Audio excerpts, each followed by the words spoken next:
Greece and Troy were locked in a long, bitter war. The Trojans had captured a beautiful Greek princess named Helen and held her within their fortress city of Troy.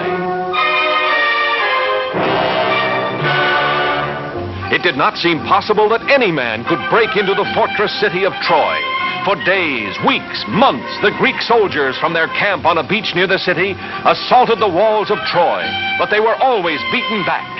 Then Ulysses, a great leader of the Greeks, said to his men, "I have a plan. It is dangerous, but if it works, the Trojans themselves will take us through the gates of their city." At the order of Ulysses, the Greek soldiers set to work cutting down huge trees, making the wood into planks. From the towers of Troy, the Trojan soldiers watched a big building grow taller and taller day by day until it was 6 stories high. And when the Greeks pulled away all the work ladders and scaffolds, there stood a huge wooden horse, 80 feet tall.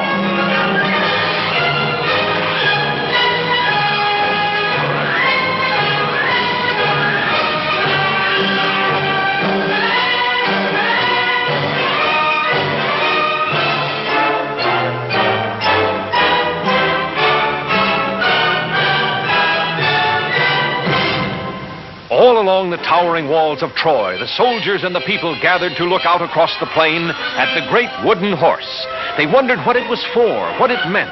The Trojans did not know that Ulysses and 5 Greek soldiers lay hidden in a dark, secret passage inside the wooden horse.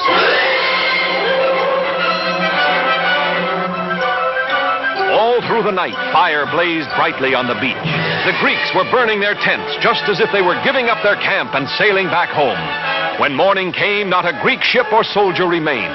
But where they had camped stood the great Trojan horse.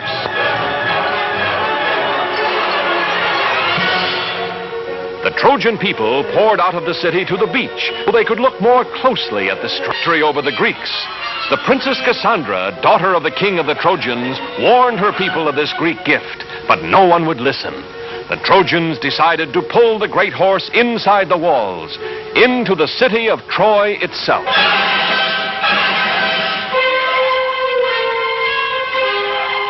The Trojans tied thick ropes around the legs of the huge wooden horse. Hundreds of men took a hand at the ropes. Others lined up behind the horse.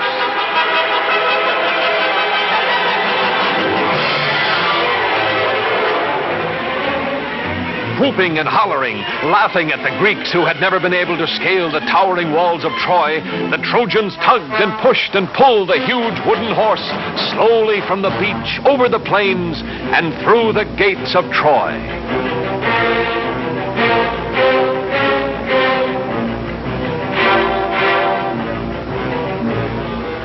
In the dark, secret passage of the wooden horse, Ulysses and the 5 soldiers lay quietly waiting.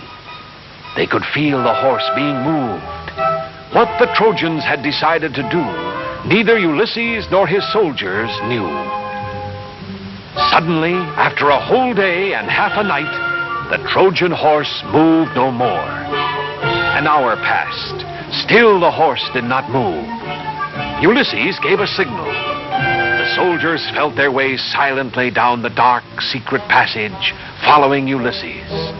Cautiously, he opened the trapdoor. Just as he hoped, the Trojans had brought the horse inside the walls of Troy. The city was sleeping now, and the walls were unguarded. Ulysses drew his sword. He ordered the soldiers to follow, and he dashed for the main gates of the city.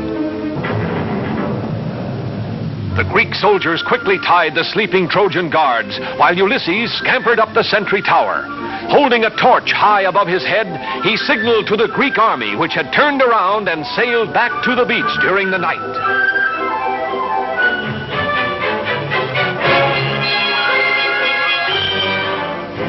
And even as Ulysses and his men opened the gates of Troy, the Greek army was marching across the plain.